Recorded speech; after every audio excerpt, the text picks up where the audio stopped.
Now I would like to request Executive Magistrate Tahsildar Sahab Narwal to come on the stage and put forward the light on this topic.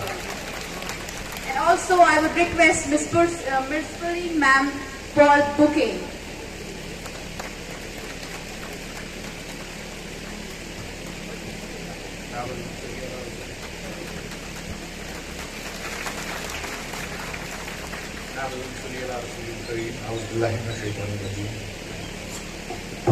यहाँ पे आए हुए इज़्ज़त शहरी हमारे SDPO साहब और बाकी सारे बच्चों मेरी तरफ से अस्सलाम वालेकुम। जैसा कि मैं माफ़रत चाहता हूँ कि थोड़ा देर से आया, लेकिन जैसा यहाँ मैंने बच्चों से सुना तो ये एक ऐसा टॉपिक है जिस पे हम बहुत जगहों पे बोलते आए हैं और ये हमारा फर्ज मनसब भी बनता है कि हम आगे भी बोलें, क्योंकि ये एक ऐसी बिद्दत बन रही है दिन ब दिन सोसाइटी में कि हमें अब लगता है कि ये एक नासूर, this is turn out to be a festering sore for अस।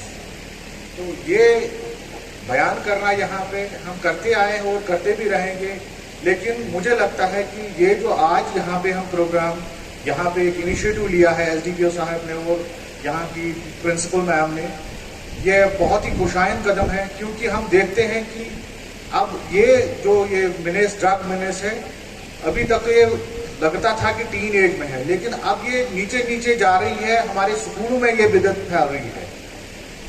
जैसे इसमें हम मिलके अगर देखें तो सब जिम्मेदार हैं, क्योंकि हम एक मोरालिटी का लेसन होता था पहले, मॉरल वैल्यूज होते थे। अब चूंकि सोसाइटी में जितनी एडवांस होती जा रही है, मुझे लगता है कि मॉरल वैल्यूज हमें कम हो रही है। तो ये मॉरल वैल्यूज इनकलकुलेट करने में बच्चों में यहाँ पे मुझे लगता है कि इससे अप्रोप्रिएट फॉर्म कोई नहीं हो सकती। तो मेरी इस्तदा हमेशा रहती है बच्चों से कि बच्चों, आज ये जो आपकी उम्र है यही कुछ कर दिखाने की है। जैसा कि आप लोगों ने देखा, कल भी यहाँ पे मेरी बच्चियाँ बहुत सारी है, बच्चे भी हैं, तो देखेंगे कि कल भी अगर आप रिजल्ट देखोगे 12वीं का, तो गर्ल्स आउटशाइन बॉयज। तो ये जो यहाँ पे एक सिस्टम आज बन रहा है, मुझे लगता है कि इसको यहाँ पे आगे चलाना होगा हमें, क्योंकि ये जो मेहनत है ये हमें ख़त्म करनी है सोसाइटी में। हमें एक 2 बार प्लेज भी ली और हम चाहते हैं तो ये साथ इस मस्जिद शरीफ sermon is delivered on the pulpit। हमारा मौलवी साहब बोलता है वहाँ पे दफन खुदाया वो दीजिए अमल करने तौफीक। ये एक बात है, जो अमल की बात है, मैं समझता हूँ कि इस पे अमल करने की जरूरत है। वैसे तो हम फिर से बोलते आ रहे हैं, लेकिन अभी उस लिहाज से हमें सोसाइटी में नहीं दिख रहा है कि ड्रग मेनेस जो है खत्म हो गई है। इसमें क्या है कि इसमें एक ऐसा सिस्टम आ गया है कि इसमें ज्यादा पैसे हैं, तो पैसों की लालच लेके पेडलर्स बनते हैं। वो हमारे जो बच्चे हैं अभी टीन एज में हैं, तो वो उसमें इन्वॉल्व हो जाते हैं। और ये चीज़ मैं समझूं कि अगर आप सोशोलॉजिकल पॉइंट ऑफ व्यू हम ले लें इसका, तो मैं समझता हूँ कि हम क्या देखते हैं, हम सोसाइटी नहीं देखते, हम पहले कंसेप्ट में आ गए, हम न्यूक्लियर फैमिली देखते हैं। न्यूक्लियर फैमिली में देखते हैं हम, मैं, माई वाइफ, माई चिल्ड्रन, ये ठीक है। हमें जरूरत है कि न्यूक्लियर फैमिली से लेके हम पूरी सोसाइटी पे यही इंप्लीमेंट करें। मसला क्या है कि अगर मैं देखूं किसी दूसरे का बच्चा है, मैं कहूँगा कि नहीं मेरा नहीं है दूसरे का है, तो ये यहाँ तक कन्फाइन नहीं रहता, क्योंकि कहीं ना कहीं एक इंटरेक्शन होती है, because we are a social animal. तो इस लिहाज से हम एक दूसरे से मिलते रहते हैं। कहीं ना कहीं अगर 100% ना मिले तो 10%, 5% हम फंस जाते हैं चुगल में।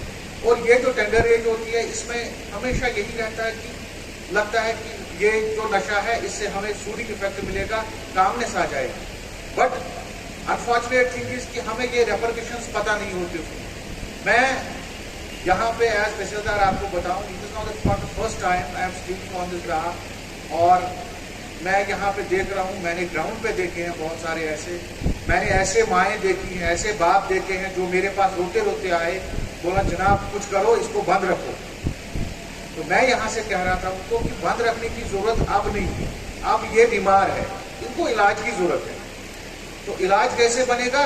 हमारे पास ड्रग एडिक्शन सेंटर्स हैं। हम ये प्रोग्राम इसलिए कर रहे हैं कि हम ये बीमार के लिए नहीं है, we are not doing it for those persons who are drug addicted. हम उनके लिए है ये प्रोग्राम कर रहे हैं जिनको हम आगाह कर रहे हैं कि इस दलदल में ना फंसे, तो कम आउट ऑफ दैट मॉरस। हम चाहते हैं कि ये बाकी ना जाए। मुझे लगता है कि हर कोई यहाँ पे वाकिफ होगा कि किसी न किसी जगह कोई ना कोई ड्रग एडिक्टेड जो होता है, यहाँ देखो कि आप ड्रेन्स में पड़े हैं या इन एब्रेटेड कंडीशंस, उनको ये पता नहीं रहता कि माँ कौन है, बाप कौन है और कौन है।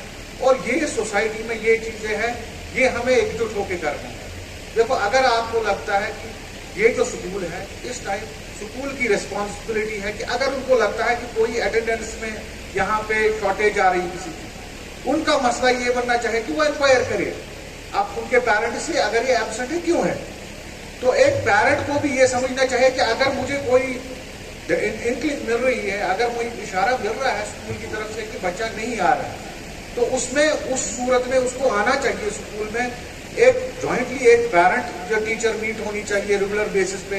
ये चीजें मुझे लगता है होती होंगी यहाँ पे, आई डोंट नो, लेकिन मुझे लगता है कि अगर क्वार्टरली हो जाए, अगर मंथली ना हो जाए, क्वार्टरली एक पेरेंट टीचर मीट हो जाए, उससे ये पता चलेगा कि एक नक्शा हमारे सामने आ जाता है कि बच्चा कैसा है, क्या कैसे ग्रोथ कर रहा है। तो मेरी इस्तदा हमेशा यही रहेगी। और एक बार मैं फिर से तमाम ये बच्चे जो है उनसे ये कहूँगा कि इस बिद्दत से बचें, क्योंकि ये एक ऐसी लानत है जो फिर आप ये कहता है बंदा कि छोड़े छोड़े नहीं छोड़ पाता है। तो बाकी अस्सलाम वालेकुम, थैंक यू।